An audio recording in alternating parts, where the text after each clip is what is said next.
दबा के चल दिए सब कब्र में, दुआ न सलाम, ज़रा सी देर में क्या हो गया ज़माने को। कमर जलालवी का शेर है। अजीज़ मियाँ की कव्वाली में भी आपने सुना होगा। इस शेर का मतलब आप समझ जाएंगे, पहले ये वीडियो देखिए। हमने हॉर्मुज स्ट्रेट से सारे पागल कट्टरपंथियों को हटा दिया है, लेकिन अगर वो कुछ चाहते हैं, लेकिन मैं कहूँगा कि 2 हफ्ते के अंदर, शायद 2 हफ्ते, शायद 3 हफ्ते के अंदर अमेरिका वहाँ से चला जाएगा।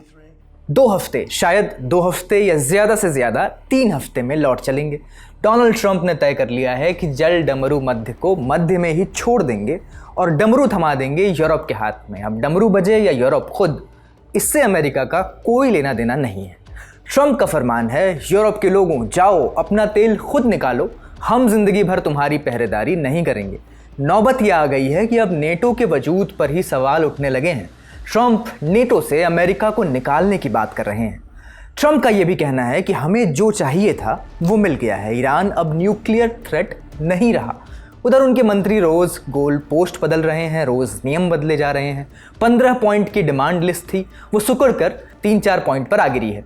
रही बात ईरान में रिजीम चेंज की, तो मान लीजिए हो गया है या शायद नहीं भी हुआ हो। यह अमेरिका का एक मकसद था या शायद नहीं भी रहा हो। गफलत के माहौल में ड्रैगन की भी एंट्री हुई है। चीन पाकिस्तान ने साथ मिलकर एक शांति प्रस्ताव पेश किया है। खबर तो ये भी है कि यूएई भी इस जंग में शामिल होने की तैयारी कर रहा है।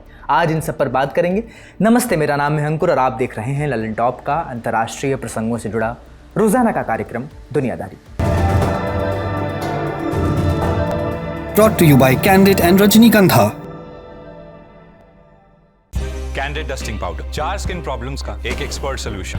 कैंडिड डस्टिंग पाउडर, हटा खुजली, लगा कैंडिड। सबसे पहले बात अमेरिका की। ट्रंप टीम इस जंग से बाहर निकलने की जमीन तैयार कर रही है, लेकिन इस जल्दबाजी में कई विरोधाभास खुलकर सामने आ रहे हैं। एक एक कर देखते हैं। पहला पॉइंट, न्यूक्लियर खतरा। जब 28 फरवरी को ट्रंप ने ईरान पर बमबारी शुरू की थी तो दुनिया से कहा था कि ईरान परमाणु बम बनाने वाला है, हमें उसे रोकना है। अब करीब 1 महीने बाद 31 मार्च को ट्रंप ने पत्रकारों से कहा, मेरा एक ही लक्ष्य था, ईरान के पास न्यूक्लियर हथियार नहीं होना चाहिए और वो लक्ष्य हमने हासिल कर लिया है। क्या वाकई ऐसा है? अमेरिका और इजराइल ने अब तक इसका कोई सबूत नहीं दिया है। आपको याद हो तो जून 2025 में 12 दिन की जंग के बाद भी दोनों देशों ने यही कहा था कि ईरान का न्यूक्लियर प्रोग्राम तबाह हो चुका है, जिसे बाद में खुद अमेरिकी खुफिया एजेंसियों ने ही गलत ठहरा दिया था। जानकार मानते हैं कि ईरान के पास बम बनाने के लिए मुफीद करीब 440 किलो यूरेनियम है, जिससे 10 से 12 परमाणु बम बन सकते हैं। ये यूरेनियम नतांज और इस्फहान की साइट्स पर अंडरग्राउंड बंकर्स में रखा है। अंतर्राष्ट्रीय परमाणु ऊर्जा एजेंसी IAEA के चीफ राफेल ग्रोसी ने भी कहा है कि इस यूरेनियम को वहां से हटाए जाने का कोई सबूत नहीं मिला है। बीच में खबरें उड़ी थी कि अमेरिका के स्पेशल कमांडोज जाएंगे और करीब 30-50 कनस्तरों में रखा ये यूरेनियम चुरा लाएंगे, उसे वहां से एक्सट्रैक्ट कर लेंगे। अमेरिका इसे एक्सट्रैक्शन का नाम दे रहा था। उस प्लान का क्या हुआ, किसी को नहीं पता है। ऑपरेशन के अलावा एक रास्ता बातचीत का भी था। साल 2015 में बराक ओबामा की सरकार ने बातचीत के दम पर ईरान का 97% यूरेनियम रूस भिजवा दिया था और ईरान का न्यूक्लियर प्रोग्राम सालों पीछे धकेल दिया था। लेकिन 2018 में ट्रंप ने उसे इतिहास की सबसे बकवास डील बताकर अमेरिका को उससे अलग कर लिया था। तो क्या अब हम ये कह सकते हैं कि ट्रंप ने इतनी बड़ी जंग लड़कर भी, दुनिया की अर्थव्यवस्था का भट्टा बिठाकर भी ओबामा से कम ही हासिल किया है? डील मेकर ने इस पर भी अपना लॉजिक दिया है। उनका कहना है ईरान सालों तक बम बना नहीं पाएगा और जब बनाएगा तो मेरे जैसा कोई और राष्ट्रपति आएगा और उन्हें फिर से कूट देगा। दूसरा बड़ा जुमला था इस जंग में रिजीम चेंज, यानी ईरान में आयतुल्लाह अली खामनेई की सत्ता का तख्ता पलट। क्या तख्ता पलट हो गया? अमेरिका के रक्षा मंत्री पीट हेग्सेथ को सुनेंगे तो आप भी कहेंगे कि ईरान में रिजीम चेंज हो चुका है। अगर ईरान समझदारी से काम लेता है तो वह समझौता कर लेगा। प्रेसिडेंट ट्रंप सिर्फ दिखावा नहीं करते और ना ही पीछे हटते हैं। आप इस बारे में खामेनेई से पूछ सकते हैं। ईरान के नए रिजीम को अब तक यह बात समझ आ जानी चाहिए, क्योंकि वहाँ रिजीम चेंज हो चुका है। नए रिजीम को पिछले के मुकाबले अधिक समझदार होना चाहिए। ट्रंप ने तो एक कदम और आगे बढ़कर दावा किया, हमने एक नहीं 2 रिजीम चेंज कर दिए हैं। पुरानी वाली तो खत्म ही हो गई थी, अगली वाली भी लगभग खत्म है और अब हम तीसरी और बिल्कुल नई जो रिजीम है उसके नए लोगों से डील कर रहे हैं। मुझे लगता है कि हम उनके साथ कोई समझौता कर लेंगे, मुझे पूरा यकीन है, लेकिन ये भी मुमकिन है कि हम ऐसा ना कर पाएं। लेकिन अगर आप देखें तो वहाँ पहले ही रिजीम चेंज हो चुका है, क्योंकि एक रिजीम तो पूरी तरह से तबाह हो चुकी है, उससे जुड़े सभी लोग मारे जा चुके हैं, अगली रिजीम से जुड़े भी ज़्यादातर लोग मारे जा चुके हैं। अब तीसरी रिजीम में हम ऐसे लोगों से निपट रहे हैं जिनसे पहले कभी किसी ने निपटा नहीं है। सच यही है, आप और हम जानते हैं कि ईरान में कोई सत्ता परिवर्तन, कोई रिजीम चेंज नहीं हुआ है। आज भी वहाँ उसी इस्लामिक रिपब्लिक का राज है, इस्लामी शासन है, और दिन ब दिन अमेरिका ही पीछे हटता जा रहा है।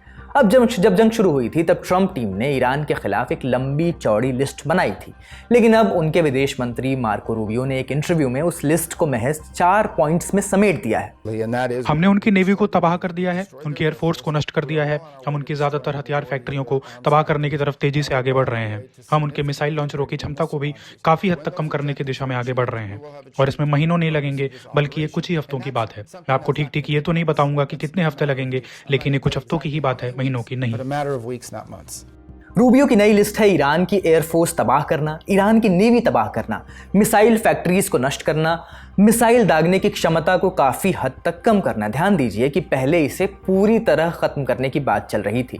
इस लिस्ट में 3 सबसे बड़े लक्ष्य भी गायब हैं: न्यूक्लियर प्रोग्राम ख़त्म करना, रिजीम चेंज और होर्मुज की खाड़ी को खुलवाना। ऐसे में कयास लग रहे हैं कि रूबियो और ट्रंप की टीम असल में अपने राष्ट्रपति को इस जंग से बाहर निकलने का एक ऑफ रैम्प, एक एग्जिट रूट दे रहे हैं, ताकि ट्रंप दुनिया के सामने अपनी जीत का ऐलान कर सकें जब भी वो चाहें तब। होर्मुज को लेकर अमेरिका का रुख देखें, तब भी यही लगता है। 31 मार्च को ट्रंप ने ट्रुथ सोशल पर यूरोप के लिए लिखा, थोड़ी हिम्मत जुटाओ और जाओ, खाड़ी पर कब्जा करो, तुम्हें खुद के लिए लड़ना सीखना होगा, अमेरिका अब तुम्हारी मदद के लिए नहीं आएगा, ईरान लगभग तबाह हो चुका है, मुश्किल काम हमने कर दिया है, जाओ अपना तेल खुद निकाल लो। आसान भाषा में समझे तो ट्रंप टीम ने ईरान का छत्ता तो छेड़ दिया, लेकिन जब वहाँ से निकली मधुमक्खियाँ दुनिया को काटने लगी तो अमेरिका खुद को विजेता घोषित करके वहाँ से भागने की तैयारी कर रहा है और दुनिया से कह रहा है कि अब ये दर्द तुम खुद झेलो। इसमें भी यूरोप का दर्द सबसे ज़्यादा है। जब जंग शुरू हुई थी तो स्पेन और ब्रिटेन जैसे देशों ने अमेरिका को अपने एयरबेस इस्तेमाल करने की इजाज़त नहीं दी थी। उनका तर्क था कि ट्रंप ने इस जंग से पहले किसी को भनक तक नहीं लगने दी, किसी को खबर नहीं दी अपने दोस्तों को, और ये जंग अंतर्राष्ट्रीय कानूनों का उल्लंघन है और गैर वाजिब है। इस गुस्ताखी की सज़ा अब ट्रंप यूरोप को दे रहे हैं। ब्रिटेन के अखबार द डेली टेलीग्राफ को दिए एक इंटरव्यू में ट्रंप ने नेटो को कागजी शेर कहा है। कागजी शेर उन्होंने 2025 में भी नेटो को कहा था। एक लंबा चौड़ा इतिहास रहा है उनके दूसरे कार्यकाल में नेटो के खिलाफ उनकी बयानबाजियों का। पिछली बार इन सारी बयानबाजियों के बाद हालात तब सुधरे थे जब नेटो चीफ ने ट्रंप को डैडी का तमगा दिया था। ट्रंप ने धमकी दी है कि अमेरिका को नेटो से बाहर निकालने पर वो गंभीरता से विचार कर रहे हैं और इस फैसले पर दोबारा विचार करने की कोई गुंजाइश ही नहीं है। ट्रंप कह रहे हैं कि यूरोप अपनी नेवी भेजकर होर्मुज खुलवाए, लेकिन क्या यूरोप की नेवी इतनी ताकतवर है? जर्मनी के रक्षा मंत्री बोरिस पिस्टोरियस का कहना है कि जो काम ताकतवर अमेरिकी नेवी नहीं कर सकती वो यूरोप के 10-12 जहाज़ कैसे करेंगे। ये हमारी जंग नहीं है, हमने इसे शुरू नहीं किया। लेकिन अगर ये जंग इस मोड़ पर ख़त्म होती है और होर्मुज की खाड़ी पर ईरान का कंट्रोल बरकरार रहता है तो इसका क्या मतलब होगा? क्या इसे अमेरिका की हार की तरह नहीं देखा जाएगा? क्या ईरान इसे अपनी जीत के तौर पर नहीं पेश करेगा? ईरान तो इस नाकाबंदी से कमाई भी शुरू कर सकता है। वो इस रास्ते से गुजरने वाले जहाज़ों पर टोल टैक्स लगा सकता है और उसी पैसे का इस्तेमाल उन मिसाइल्स और न्यूक्लियर प्रोग्राम में कर सकता है जिसे अमेरिका अपने लिए इमीडिएट थ्रेट बताता है। तो फिर ट्रंप ऐसा क्यों कर रहे हैं? क्या वो अमेरिकी सेना को लंबी जंग में नहीं उलझाना चाहते? क्या इसके पीछे कोई मिलिट्री रीज़न है, या उनके दिमाग में मिड टर्म इलेक्शंस चल रहे हैं? और अगर ऐसा है भी तो क्या होर्मुज बंद रहने से बढ़ने वाली महंगाई का नुकसान ट्रंप को चुनाव में नहीं होगा? क्या अमेरिकी जनता ये महंगाई नहीं झेलेगी? इन हालात के बीच में जंग छोड़ने से ट्रंप और अमेरिका की इमेज पर क्या असर पड़ेगा? हमने जानकारों से बात की। देखिए, दुनिया के लिए तो ये हार के तौर पे ही देखा जाएगा और अमेरिका की इमेज पे भी असर होगा। पर पॉलिटिकल साइंस में आईआर में कहा जाता है कि इमेज जो है वो इतनी इम्पोर्टेंट नहीं है, वो रिकवर हो जाती है कुछ दिनों में या महीनों में या 2-3 साल में। और अमेरिका ने ये एक पहले मिस्टेक की हुई है कि इमेज के चक्कर में वियतनाम में पड़ा रहा सालों तक। तो काफ़ी पॉलिटिकल साइंस लिटरेचर ये है कि इमेज रिकवर हो जाती है, जो हमें पॉलिटिकल साइंस में जो डेटा और इंफॉर्मेशन मिलती है उसके हिसाब से।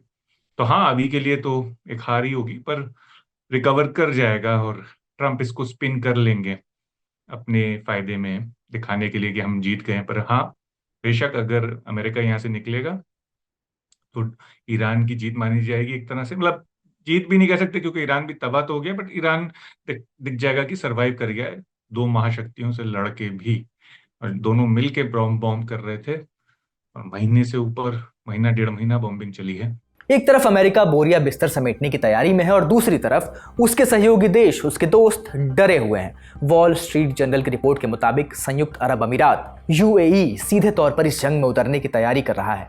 अगर ऐसा होता है तो यूएई इस जंग में कूदने वाला पहला खाड़ी देश बन जाएगा। रिपोर्ट बताती है कि यूएई होर्मुज की खाड़ी को ताकत के जोर पर खुलवाना चाहता है। इसके लिए वो यूएन में एक प्रस्ताव लाने की लॉबिंग कर रहा है। साथ ही अमेरिका और यूरोप को उकसा रहा है कि आओ मिलकर फौज उतारें, हमारा साथ दो। यूएई अमेरिका को ये पट्टी भी पढ़ा रहा है कि वो होर्मुज में मौजूद अबू मूसा जैसे आइलैंड्स पर कब्जा कर ले, यानी अमेरिका कब्जा कर ले। पिछले 50 बरस से ईरान इन आइलैंड्स पर अपना हक जताता है, जबकि यूएई इन्हें अपना हिस्सा मानता है। लेकिन यूएई अचानक से ऐसा क्यों कर रहा है, ये सवाल है। जवाब है इसका ईरान के हमले। जंग शुरू होने के बाद से ईरान यूएई पर करीब 2500 मिसाइल्स और ड्रोन्स हमले कर चुका है, ड्रोन्स दाग चुका है। 31 मार्च को ही ईरान ने 50 से ज़्यादा मिसाइल्स और ड्रोन्स से यूएई पर हमला किया। ईरान ने दुबई के होटल्स और एयरपोर्ट्स को निशाना बनाया है, जिससे वहाँ के टूरिज्म और प्रॉपर्टी मार्केट को खासा नुकसान पहुँचा है। जो शांति वाली इमेज थी उसको खासा नुकसान पहुँचा, उसको झटका लगा है। होर्मुज बंद होने से यूएई का तेल गैस एक्सपोर्ट भी गिरा है। दूसरी तरफ ईरान ने धमकी दे रखी है कि अगर किसी भी खाड़ी देश ने होर्मुज खुलवाने या हमारे खिलाफ अपनी ज़मीन का इस्तेमाल करने दिया तो हम जवाबी हमले में उसका पूरा बुनियादी ढांचा तबाह कर देंगे। ऐसे में कुछ सवाल हैं, कुछ सिनेरियोज हैं। कल्पना कीजिए अगर यूएई वाकई इस जंग में कूद जाता है और उधर ट्रंप अपनी मियाद के हिसाब से अमेरिका वापस लौट जाते हैं, अमेरिकी सेना को वापस बुला लेते हैं, तो क्या होगा? यूएई ईरान के सामने बिल्कुल अकेला छूट सकता है, और अगर बाकी के खाड़ी देशों ने उसे बचाने के लिए उसका साथ देना शुरू किया, सैन्य हमले शुरू किए ईरान पर, तो ये एक फुल स्केल रीजनल वॉर में तब्दील हो सकता है। इमेज के लिए जो जगह खाली हो रही है, जो अमेरिका के ईरान जंग से हटने के जो फैसले हैं, जो इशारे हैं, इससे जो वैक्यूम बन रहा है उसमें चीन अपने नैरेटिव के साथ इन्वॉल्व हो सकता है, और वो भी रहा है। नैरेटिव ये कि अमेरिका आग लगाने वालों में से है और चीन बुझाने वालों में से। इस काम में उसे अपने परमानेंट जूनियर पाकिस्तान का साथ मिला है। पाकिस्तान के विदेश मंत्री इशहाक डार 31 मार्च को बीजिंग पहुंचे। वहां चीन के विदेश मंत्री वांग यी के साथ लंबी बातचीत हुई उनकी, और फिर दोनों ने मिलकर एक 5 पॉइंट पीस प्लान पेश किया। इसमें फौरन सीज फायर, शांति वार्ता और समंदर के रास्ते सुरक्षित करने यानी होर्मुज को खोलने जैसी बातें हैं। अमेरिकी न्यूज़ चैनल CNN की रिपोर्ट के मुताबिक पाकिस्तान चाहता है कि वो अमेरिका और ईरान की सुलह करवाए और चीन इस शांति का गारंटर बने। हमने जानकारों से इस मसले पर बात की और पूछा कि चीन अचानक से सामने क्यों आ रहा है और वो इस पचड़े में वाकई किस हद तक इन्वॉल्व होगा। कि चीन ने जो पाकिस्तान के साथ मिलकर शांति प्रस्ताव किया है उसमें दो चीजें ईरान के प्लान के विपरीत हैं, क्योंकि उसमें एक तो कहा जा रहा है कि सीज फायर फौरन होना चाहिए। ईरान इस फेवर में नहीं है कि सीज फायर हो, ईरान चाहता है कि जंग का एंड हो। ये टेम्पररी सीज फायर तो टेम्पररी एंड को कहा जाता है। दूसरी बात यह है कि वो कह रहे हैं कि पाकिस्तान और चाइना की हॉर्मुज को फ्री किया। ईरान इसके फेवर में नहीं है, ईरान तो वहां पे टोल लगाना चाहता है, उसको कंट्रोल करना चाहता है। तो समझ में नहीं आ रहा है कि कैसे चीन इसमें इन्वॉल्व होगा। अब ये हो सकता है कि चीन के लिए वो टोल हट जाए, क्योंकि ईरान चीन को सप्लाई करता है तेल और उसकी खास रिलेशनशिप है चीन के साथ। तो लब्बुलवाब यह है कि इस जंग में यूरोप से लेकर एशिया तक दुनिया के उन बाकी देशों को सबसे ज़्यादा सज़ा मिल रही है जिनकी इस लड़ाई में कोई भूमिका नहीं थी, जिनके लिए ईरान कोई इमीडिएट थ्रेट नहीं था, जिन्होंने ईरान पर बमबारी नहीं की, जो ईरान के ख़िलाफ़ कोई भी बयानबाजी नहीं कर रहे हैं, जिनका कोई मकसद नहीं है ईरान पर हमला करने का, जिन लोगों ने ट्रंप को वोट भी नहीं दिया था, जिन देशों की जनता ने, वे भी ट्रंप के फैसलों की सज़ा भुगत रहे हैं।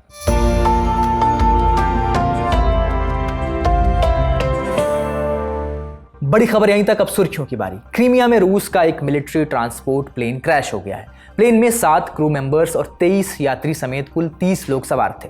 सभी इस हादसे में मारे गए। रूसी डिफेंस मिनिस्ट्री ने बताया कि हादसा 31 मार्च की शाम को तकरीबन 6 बजे हुआ। रूसी सेना का AN-26 ट्रांसपोर्ट प्लेन क्रीमिया के ऊपर उड़ रहा था, तभी अचानक से उससे संपर्क टूट गया। इसके बाद प्लेन की खोजबीन शुरू हुई। थोड़ी देर बाद एक रेस्क्यू टीम को प्लेन क्षतिग्रस्त हालत में मिला, यानी तब तक वो क्रैश कर चुका था। रूसी न्यूज़ एजेंसी टैस के मुताबिक प्लेन एक चट्टान से टकराने के बाद क्रैश कर गया था। प्लेन में सवार कोई भी व्यक्ति जिंदा नहीं बचा। हादसे की जांच शुरू कर दी गई है।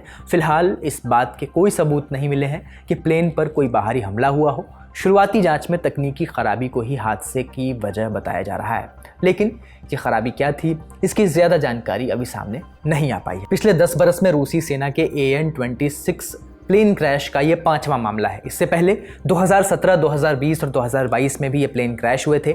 अकेले 2020 में इसके 2 हादसे हुए थे। ये प्लेन्स काफ़ी पुराने भी हो चुके हैं। इनकी प्रोडक्शन 1969 के आसपास शुरू हुई थी और उसी समय से सर्विस में है।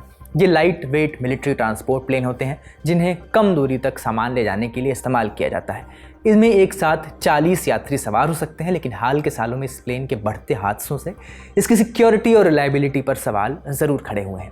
बढ़ते हैं अगली सुर्खी की ओर। डोनाल्ड ट्रंप की कुंडली पर न जाने कौन सा दोष बैठा है जो हटने का नाम नहीं ले रहा है। बेचारे जो भी करना चाहते हैं होता उसका एकदम उल्टा है। अब व्हाइट हाउस में $400 मिलियन का एक आलिशान बॉलरूम बनवाने की उनकी ख्वाहिश थी।